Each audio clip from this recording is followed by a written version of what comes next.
One was I was given accountability and responsibility the moment I walked in the door. I started working on projects, events, right? That she knew I had that in my background. She knew I was capable of that. And I got So responsibility. she went to your strength right away. Right away went to my strength and right away gave me responsibility and accountability. Like on day two, I'm pretty sure I had a deliverable, right? That Yeah, I'm doesn't not sound like Camilla. right. But it was so good for me because I've always been in leadership roles, and I think it would have really, I would have struggled more if I wasn't given accountability and responsibility literally on day two.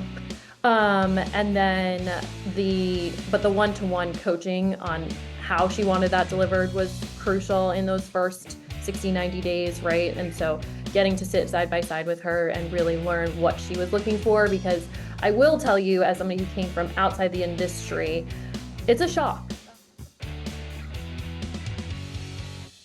Welcome to the Maverick podcast, where I sit down with proven and tested leaders in our real estate industry that are doing this thing real time, that are getting results.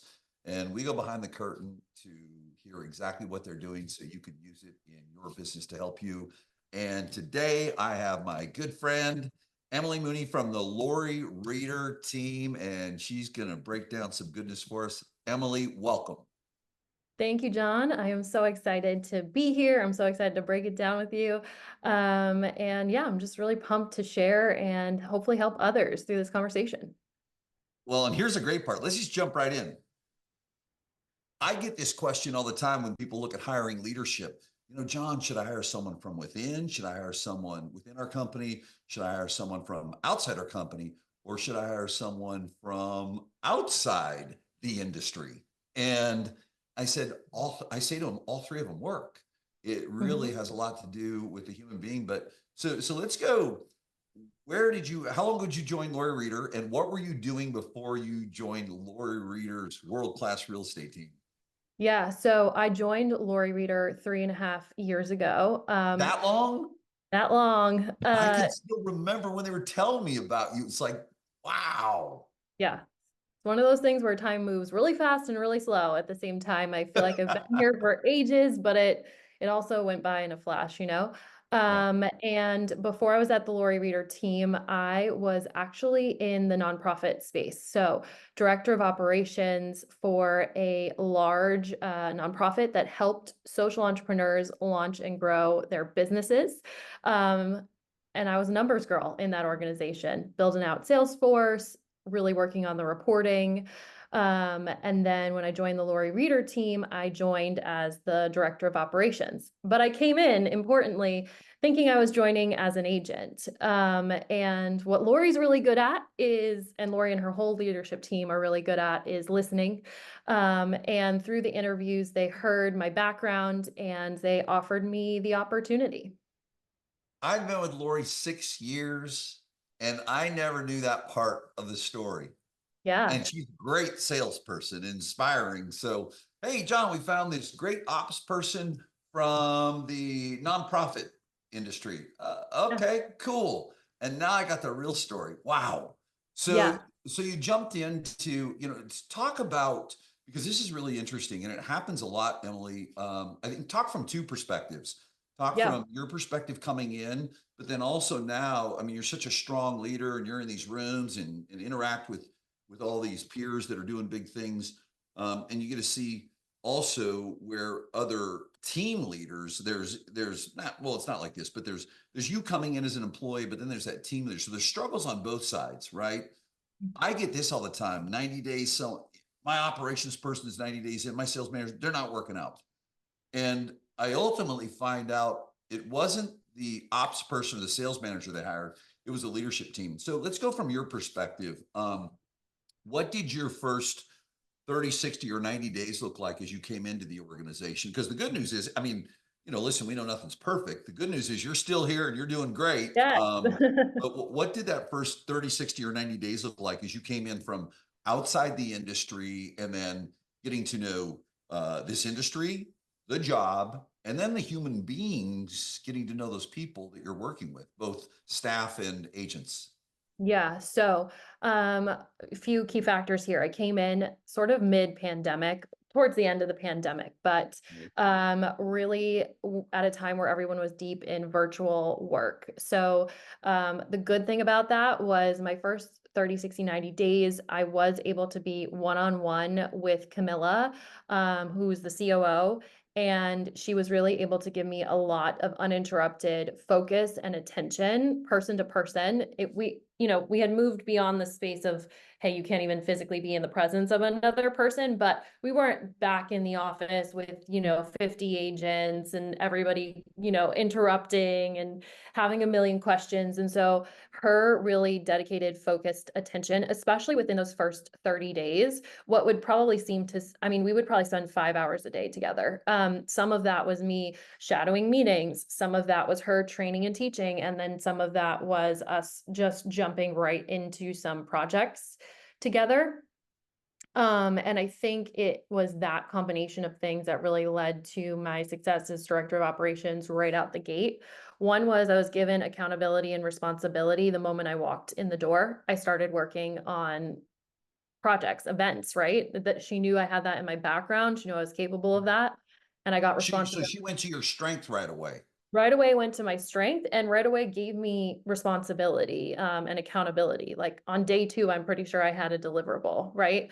That Yeah, I'm doesn't not sound like Camilla. right. But it was so good for me because I've always been in leadership roles. And I think it would have really I would have struggled more if I wasn't given accountability and responsibility literally on day two.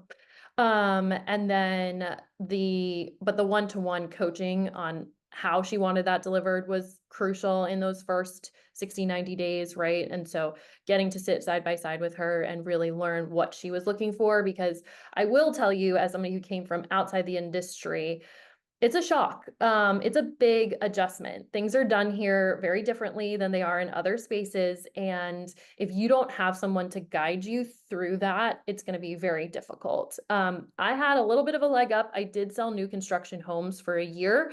For a very corporate builder though, so it's still, no 1099s. We were all still W-2s. So I had a little bit of a sense of how things go in terms of mortgage, title, and all that jazz. But um, if I didn't have her really guiding me through sort of the different layers of how a real estate organization works, it would have been tough for me to adapt to sort of the new culture. And, in any other organization, 50% attrition is wild. Like the team I worked with at my previous organization, almost everybody had been there the entire time I had been there. And so really her talking me through those things so I could understand them, why they were important, and sort of how we got there was crucial, because I think otherwise it's a little bit confusing to navigate. Really good. So I want to kind of restate back what I heard so people really hear this is Yeah. that there was that the healthy tension of, Yep. hey, we're going to get to work and there's expectations, Yep. but it wasn't, hey, here's your, okay, you've got a resume, you're highly competent and go do your job and we'll check in and see. At the same time, you felt that you truly had someone supporting you, riding alongside you. There was a major investment in your onboarding, in your training, in your development, not just, hey, go to your job, learn these things, and we'll measure based on that. Correct? 100%. I mean, I think I don't know what they spent, but on day 3 or 5, I think on day 5, they sent me to Nashville to Dan Beer and Laura Bronca's operations playbook. Oh, you were And with us there. I was, yeah. Yeah. And I know for certain, I don't know the exact day, but I know for certain it was less than 2 weeks into the job. So they had no Well, I'll idea. tell everyone that that was like $2,600 just for Yeah, that event, plus your travel and time right. away. So they made about a $4,000 to $5,000 investment in you in the first week. Hear that, people? Invest in your people. Anyways, Yeah. So they sent me to that literally 2 weeks into the job, had no idea whether I would work out or not, had no idea what I would take away from it. They just trusted the process. So, and that was huge for me. I got to speak to so many amazing operations people. I mean, I would say they did get a little lucky that you guys happened to throw the operations one right at that moment. But it was just like a crash course for me in a way that was so helpful. I talked to people who were excited about Follow Up Boss. I talked to people who were excited about Salesforce, people who were excited about Sierra, and I just got so much exposure to the options and how people were operating. And I was really able to understand how to make those decisions for our team and what people were factoring in when they were making those choices. And so that gave me the ability to really have great decision-making skills very early into my job because I got so much exposure so quickly. Otherwise, I think that would have taken me a few months to feel confident making a decision because I just didn't have the exposure. This is kind of a tough question because you don't know. You had your experience, but if you were guessing, um, what would you say to a team leader or a COO that's bringing someone like you on board? Where do you think, just in conversations you've had and what you learned, where do you think they're missing when they bring someone in and it doesn't work out? Not because of lack of competency of the human resource that comes in, but maybe that leadership team, just didn't really commit to indoctrinating and onboarding. Where would you, knowing what you know now, looking back and saying, yeah, they did that, which worked well for me. Unpack that for a team leader. What would you say, hey, team leader, you're bringing on a director of operations. You just have to go all in on this, this, this, and this. Yeah. So I think you have to go all in on giving them accountability and responsibility right out of the gate. And don't fool yourself if you think that you're doing it, but you're doing it half-heartedly. If they turn something into you and you don't give them feedback and you just kind of redo it or rewrite it or change it and you don't go through that process with them, then you're not actually giving them accountability and responsibility, and they're going to know that. And especially if you're bringing them on internally, like they're just going to fall back into that space where they're coming from. So giving that accountability and responsibility. And, for some people that might look like day 2, for some people that might look like day 5, right? You do have to adjust to the individual human being you're working with, but you can't do it half-heartedly. Like they're going to know if they're a competent human being, they're going to understand if you trust them or are not trusting them, and they're going to um, be really frustrated if you're not giving them actual real feedback that can help them move the needle. So that's one place I'm sure people are going wrong, is like they think they're giving accountability and responsibility, but they're not. The other place you can go wrong is just not spending enough time with them. So I mean, just planning in advance to spend hours per week, and sometime every single day with that person, because you don't know what they don't know that they don't know it, that never ending circle. And really the only way to discover that is riding alongside them and asking the right questions. So that's other place I'm sure people, I mean, it's hard. Like I'm sure it was extremely difficult for Camilla to find the hours in her day to make that time, right? Because it's a chicken and the egg thing. Like she's brought me on to give her leverage and more time back, but if she's spending hours with me, I'm sure initially it feels like, okay, well, we're just, but she knew that investing the time up front was what was gonna give her the leverage down the road, right? So probably they're not spending enough hours, and it's probably more than you think, with that person right out the gate. And then another thing I think is, yeah, just not investing in them, whether that's a tool, a resource, a coach or a training session or a opportunity, right? Like just not giving them the investment that they need to do their job. And then you're just going to get a million excuses. And they're going to be real ones. We don't like them. But if you have their hands tied and you ask them, why are you not doing your job? They're going to tell you, hey, I feel my hands are tied. Good. When you came in, were you guys around the 2,000 transaction count annually? Do you remember where you guys were at Yeah. roughly? Yeah, we were at the 2000 transaction count. When I came in, we had, I believe 35 staff members, full-time staff. So you Yeah. came into a little operation, a little real estate operation. Yeah, we were a behemoth in that moment. We were running the Zillow Offers program, and there was a lot of moving pieces to the business. We had a ton of agents, and it was a big it was a big operation, and it was a lot of people to be responsible for out the gate. And I do think Camilla really gave me a lot of accountability and responsibility in those first few weeks. But she was very strategic with how much accountability and responsibility she gave me for managing people on the team. And we did that much more slowly and in phases. And I would say that was a really smart decision, because it gave me the time to really master my work and my department and my actual tasks, and then start to really own the outcomes of the people who I managed. And I think going in that order gives your person so much more ability to do those things at a high level. Well, and plus too, to be able to move them, you had, I think another thing too in that time is it gave you time to build relationship also, because a title 100%. alone can't move them. So you're doing two parts, right? Getting your Yes. arms around the business and then building the relationship. So there's a trust, and she's the new, oh, she's riding around alongside. Let me ask you this one. I want to talk about transparency. How Yeah. quickly do you feel that, because there's a lot of times where, hey, and I'll just use Camilla and Lori as an example. I don't think of this, but okay, Camilla and the team leader, they sit over there and they have certain conversations. Hmm. Other people really just do your job over here. Do you feel that there was in the beginning and has continued to be a high level of transparency, and how quickly, if so, did that happen? Where you were really brought in to not just understand your job, but really just know overall where the organization was going. Yeah. So in my interviews, Camilla asked me, like, what are my sort of personal core values? What's really important to me? And anytime somebody asks me that, transparency is going to be one of the top answers that I give. So right out the gate, they knew that an expectation from me was transparency, and that they weren't going to get the best out of me if they weren't being transparent.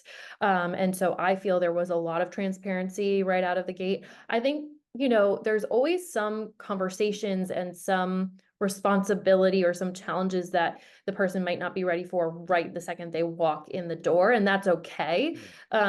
You don't want to overwhelm them with the entire burden of every challenge in the business, but right out the gate, there was extreme transparency on where the business stood overall, what the goals and vision are. And we haven't talked about this yet, but that's another place where people go wrong, is they really don't share the vision.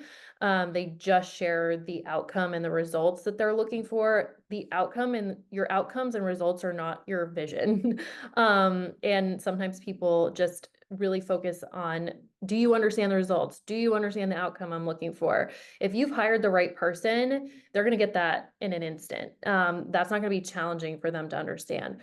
What can be challenging for them to understand, why the hell do those results and outcomes matter? And if you haven't shared the vision, they're not going to understand why it matters to get, 100% of team business over to the mortgage company, especially if they're coming from outside the industry, right? And so if you're just sharing the results and outcomes that you're looking for, and you're not sharing the vision, um, because you're not being transparent that you want mortgage to be a big, profit generation tool in your world and in your business, you're not going to get the buy-in and the deep commitment to the results and outcome if they can't see the vision, especially when you're hiring somebody directly into a director level role.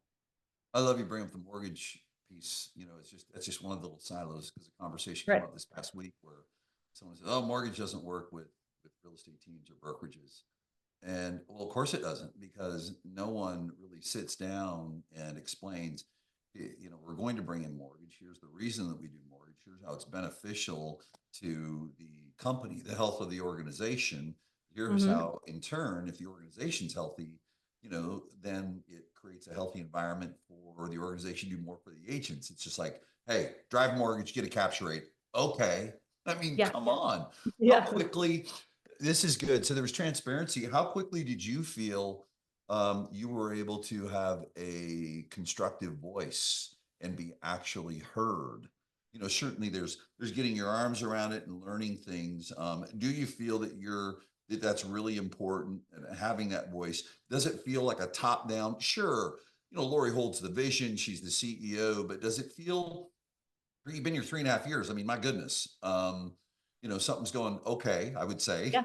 Yeah. Um, but do you feel that it's run top down, or do you feel it's more of a flat organization where you can communicate? And how quickly, if so, did that start to happen where, wow, I can have a conversation. I can disagree in this meeting in a constructive, respectful way. Talk to that piece, if you would. Well, the constructive piece started in my interviews, and it should start in the interview process. So Okay. Camilla gave me a few challenges or examples of challenges the business was facing and asked me what I would look at. You know, she knows I'm not in the business, so she knows I might not have the fully Sure. fleshed out, right? Like, Give and me the specific real estate yeah, strategy. exactly. But she wanted to know, where would I look to start solving the problem? What things would I be considering in solving the problem? And then what types of approaches would I take in solving that issue within the business? So her expectation for leaders to provide constructive feedback starts in the interview process, and especially at the director level role, it needs to start there. Because if they can't open up and share, at least hypothetically, how they would approach a problem, you're going to have a really tough time finding success with that person, because they're coming into a role where you are giving them responsibility and decision-making power and accountability right out the gate. And so it started in the interview process, and never stopped. So I don't see any reason why it needs to stop. Obviously, your voice changes as you gain more perspective, as you gain more time on the job. But I think Camille and Lori are amazing listeners. I think they crave feedback and outside perspective. And I think they soaked up, honestly, every minute of sort of naivety that I had to the industry, my sort of unadulterated opinions, because they knew how valuable that was for the time being. And then Sure. they knew I was going to get sucked in and I wouldn't have that sort of fresh eyes perspective anymore. But so, you know, they really pushed me in the first few months to share feedback and my solutions and all that stuff, because I think they really wanted it. And so I think the team leader, the COO, the integrator, whoever those people are, have to ask themselves the question, am I actually open to feedback? Am I actually open to potentially solutions I haven't thought about before I ask for it? Because it's okay, I think, as a team leader and a COO, if you're not there yet on an issue to really hear other people's perspectives, that's okay. You just got to be real with yourself and be like, right now, I'm not open to other perspectives. And don't ask your person the question until you are. And then when you are, really listen to them. And so they did that really well. That's really good. So, I heard from day one and over the years, how Camilla and Lori just loved you and doing great work. And you and I have had the opportunity to get on coaching calls over the years. Uh, then there was a transition. So let's see.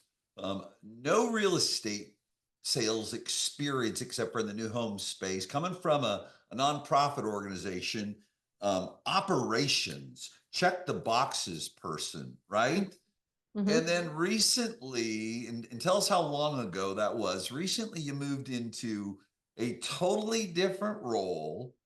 And what was that role? And how the heck did someone with that background move into that role? Talk to us about that new role you took. Yeah. So 1 year and 1 month ago, I moved in, not that I'm keeping track or anything. I moved But in. it's the, yeah, God, time flies. It was over a year. Wow. Yeah. Okay. I moved into the director of sales position, and I think some people may not realize that, but that came out of a very transparent, it was not, hey, Emily, we have this position open. We think you would be a great fit for this role. We think you're ready. We think this would be, a great new opportunity for you.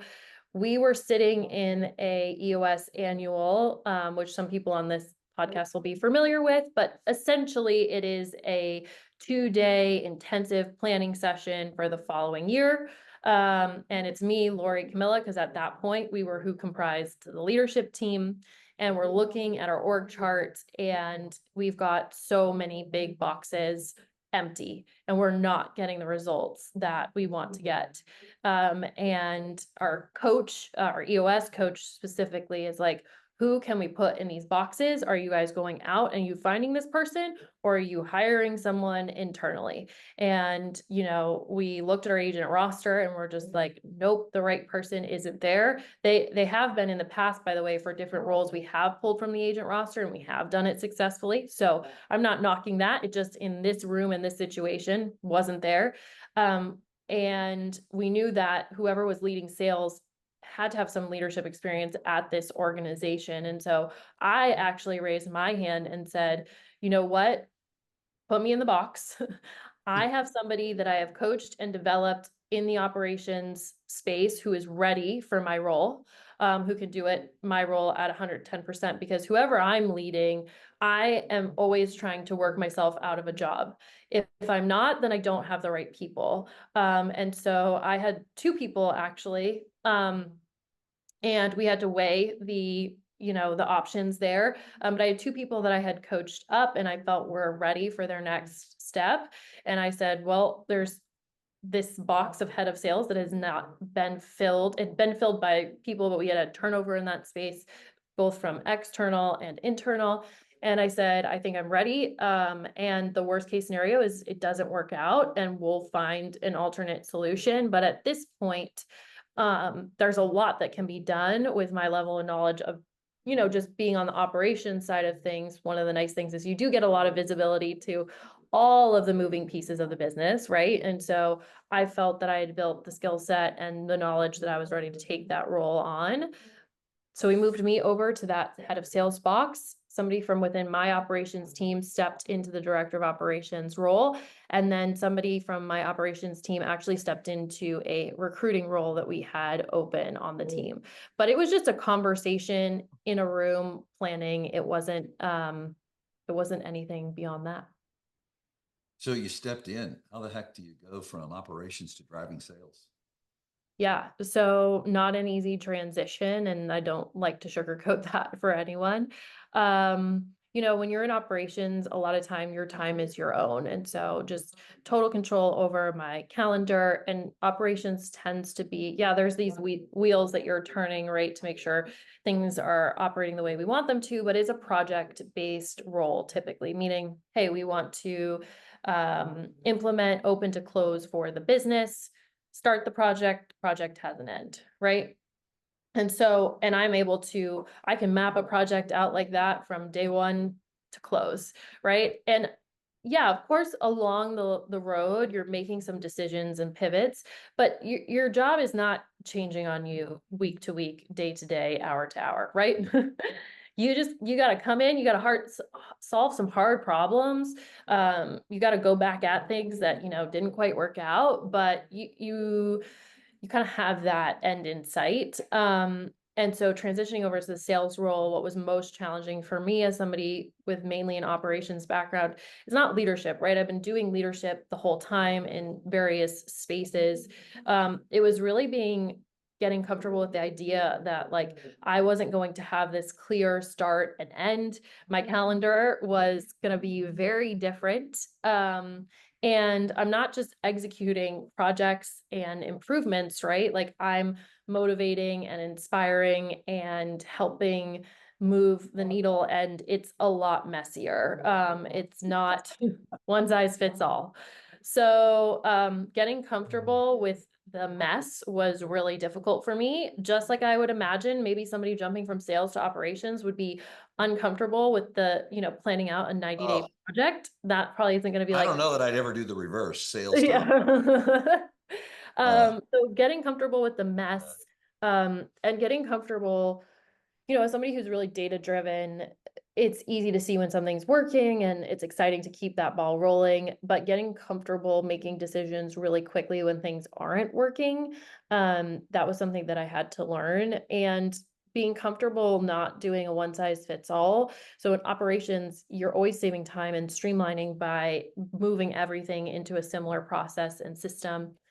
In sales, being comfortable, some people I'm gonna have to pick up the phone, some people I'm gonna have to send a text message. If I get 88% of the roster done, for this thing that I need to accomplish, like that is what I should focus on and not let the other, whatever percentage hold me back, all that type of stuff. That's a lot messier. It was a challenge for me to adapt to, but Camilla just kept telling me that the mess was okay, that, Yes.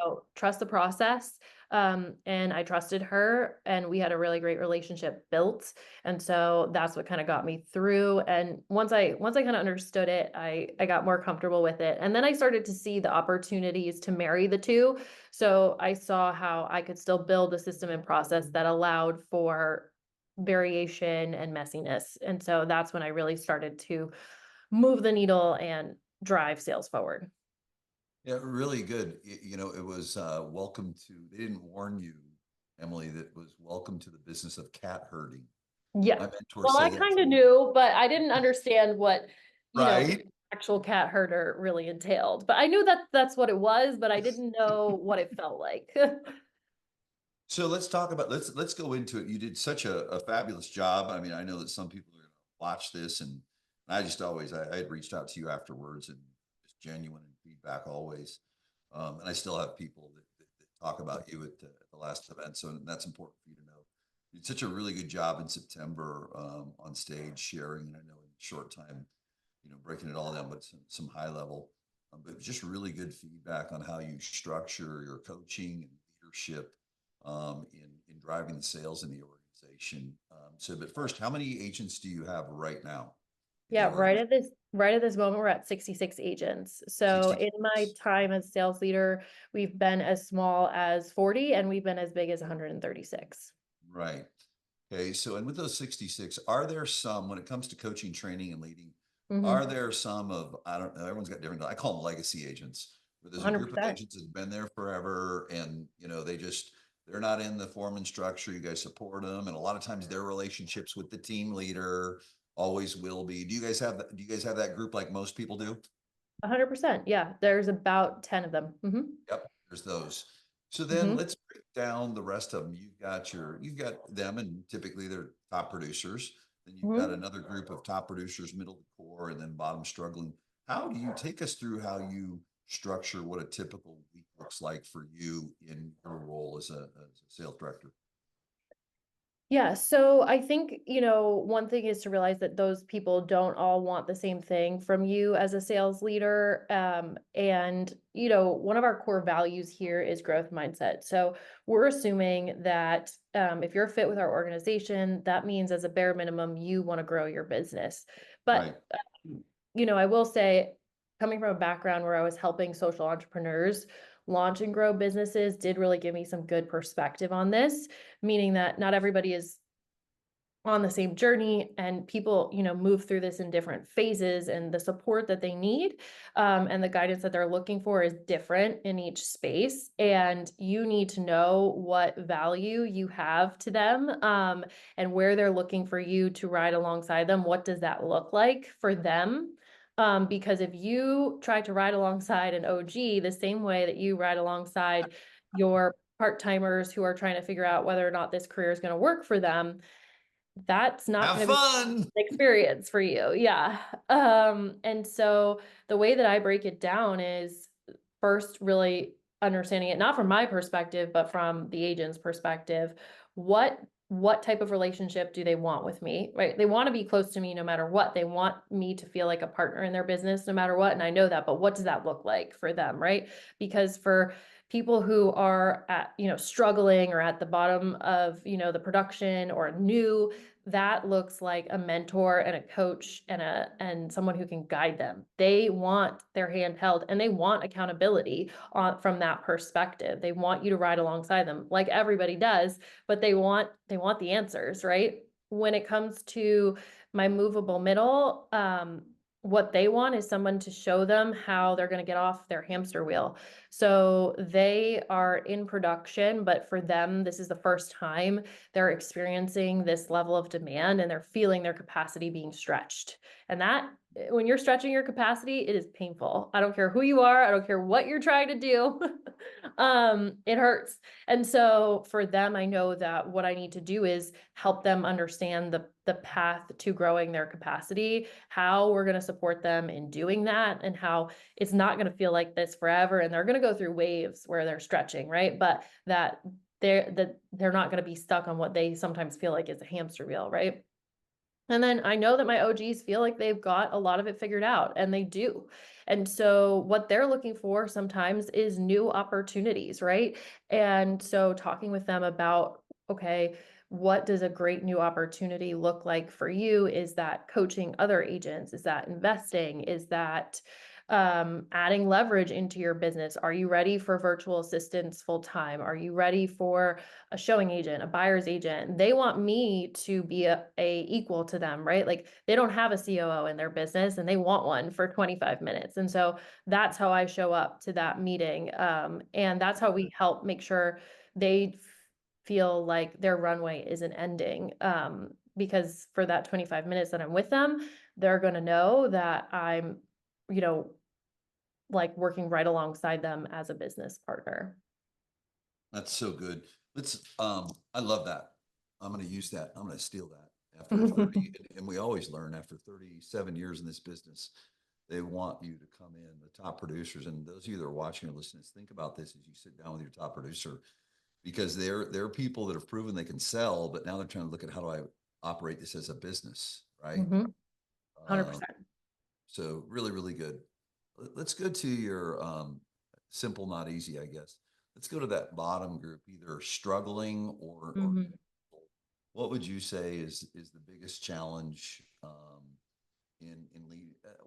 What would you say is their biggest challenge that you encounter as a leader?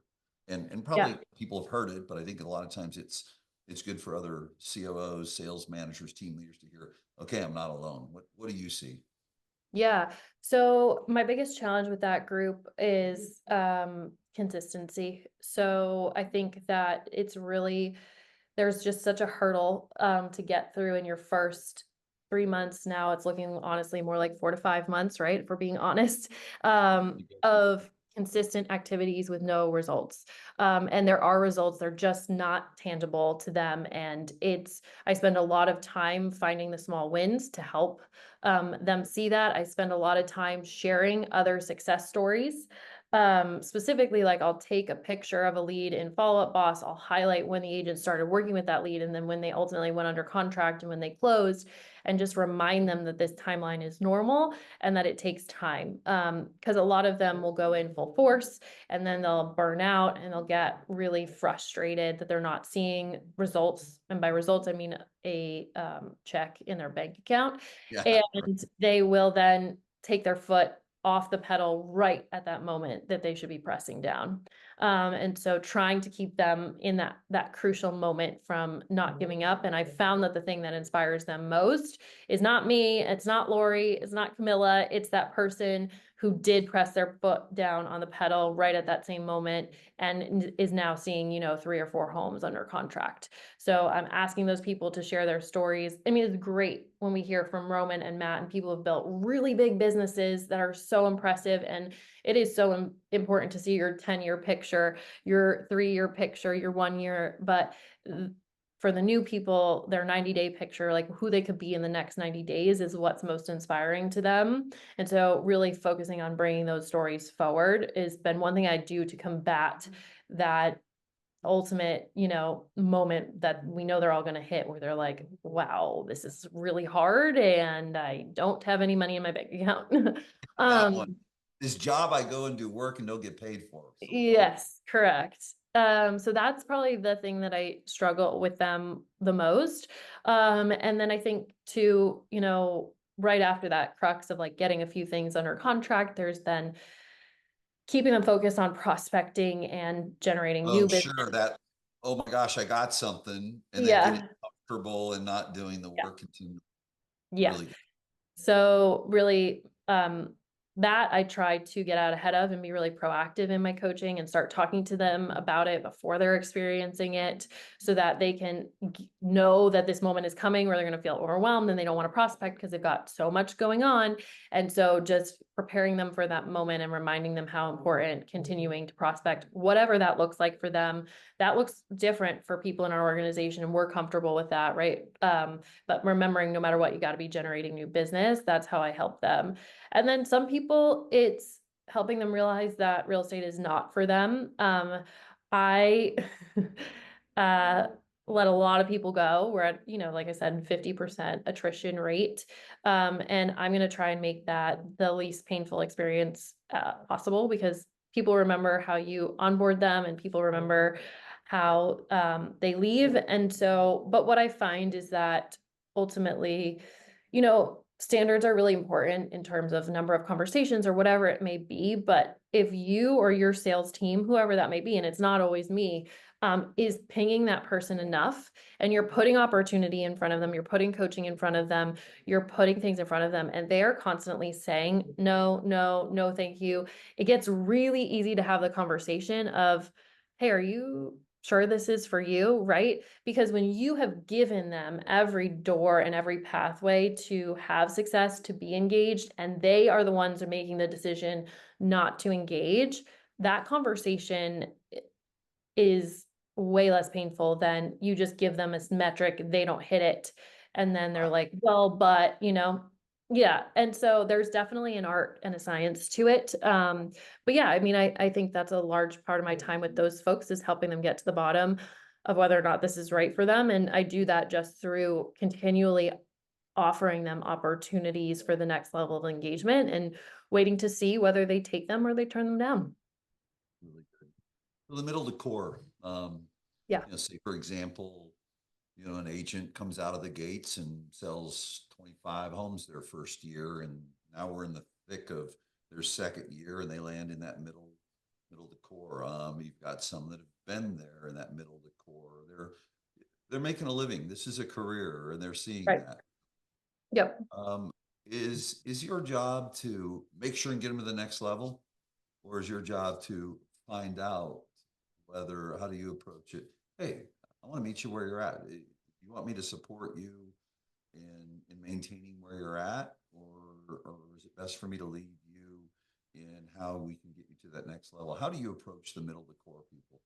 Yeah, I think that, you can't want it more than they do. So there's not much use in trying to move every person in your movable middle to the next level. And you have to understand that everybody is in real estate to earn money, of course, but how Mhm. much money they need to earn, how much time they want to spend working is going to vary agent to agent. And what I just need to make sure is that they're achieving their income goals, that they're achieving the goals that allow them to do the things that they want to do in their life. And for some people, that that is achievable at 40 grand, that is achievable at 60 grand. And there's no judgment there, because not everybody wants to sell 100 homes a year, and that's totally fine.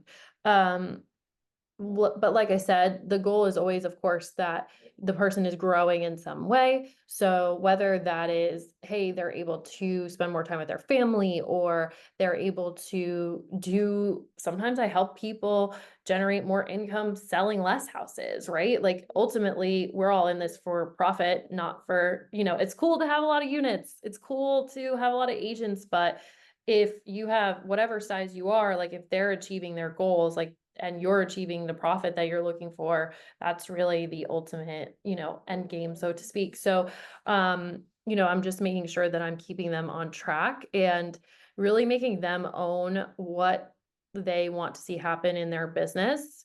I probably have spread amongst the agent groups about 10 to 15% that when I meet with them at a quarterly review or an annual plan, they're like, I'm exactly where I want to be. And my goal is to continue to do this where I'm at, and, spend more time with family, friends, or on vacation.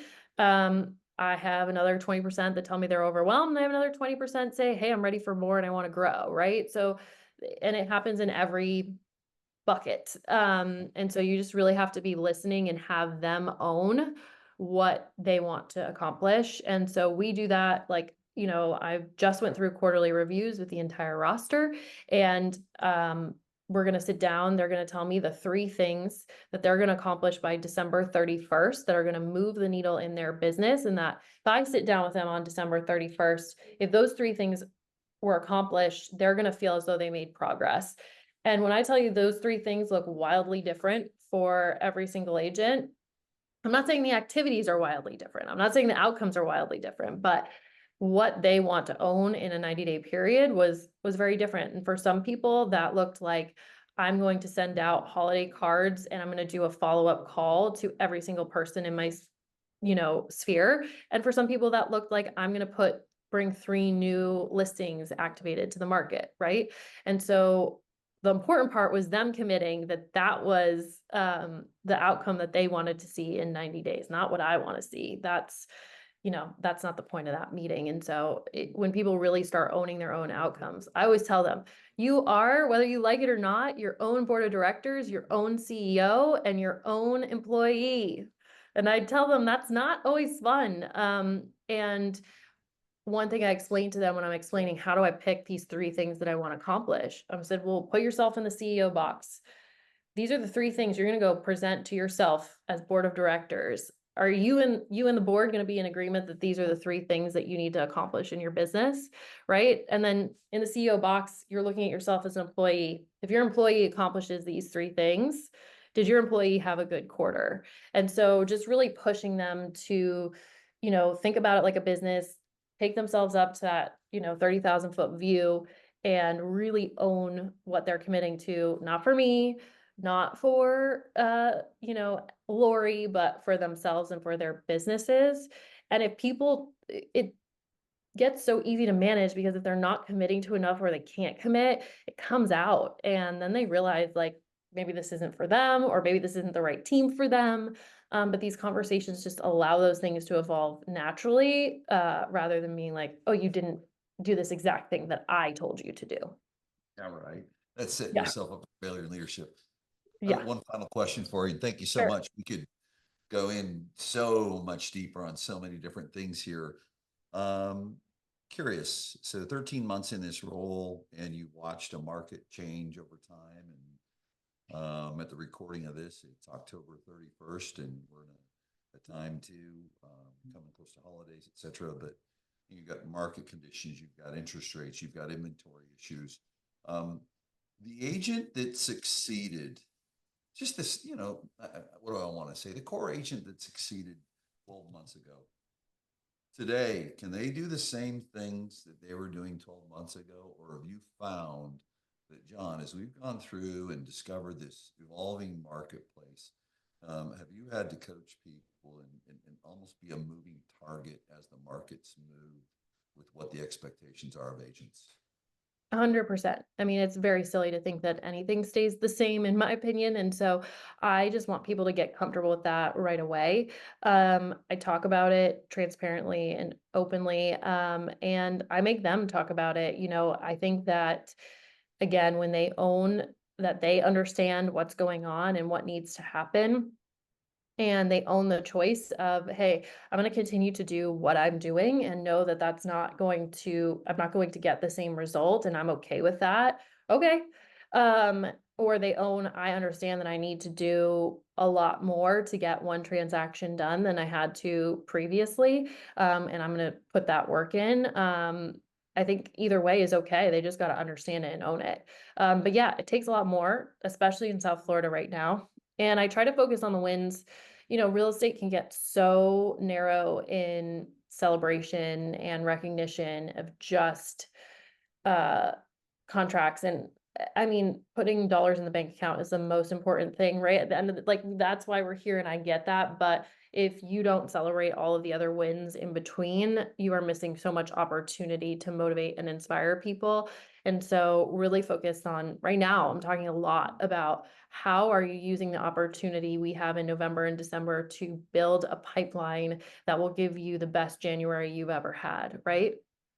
So I know November and December are not probably going to be the best months in their business. Why pretend? I mean, I honestly like don't underestimate how smart your sales force is. When you beat a drum that they know is not, you're beating off key, or they know it's not true, like they're watching you up there and they're like, yeah, whatever, bullshit, Um, and if you think that they're not thinking that, then you're kidding yourself, right? So you have to be transparent with them. And I think that when you say things like, hey, maybe the focus in November and December isn't putting 80 million things under contract. Maybe the focus in November and December, maybe the wins these months is building up a pipeline of 20 or 30 people, both buyers and sellers that yeah, are they telling you they're going to wait to the new year? Of course they are. But view that as a good thing. View it as a giant pipeline so that in January you're bringing 8 listings to market, you're putting 5 people under contract, and start setting yourself up for those wins. So I don't find a lot of value in fighting the narrative, because they don't connect with that. And so I just try to see the opportunity in the narrative and what can we do to get people excited given the reality that of the market that we're in. Really good. Well, thank you so much. I am going to end on this note. I think it was 3/4 of the way of day one at Tahoe, and a good friend of ours, Jeremy Larson, who's been in our community for years. He came up to me and he said 2 observations, Mhm. and he made one great compliment of someone else. He says the second observation: Lori Reader's staff, someone from Lori Reader's staff needs to speak at every event. That Emily was impressive. So you are impressive. I really appreciate you. And thanks so much for taking your time today, Emily. This is amazing. Thanks again, John. Uh, Bye.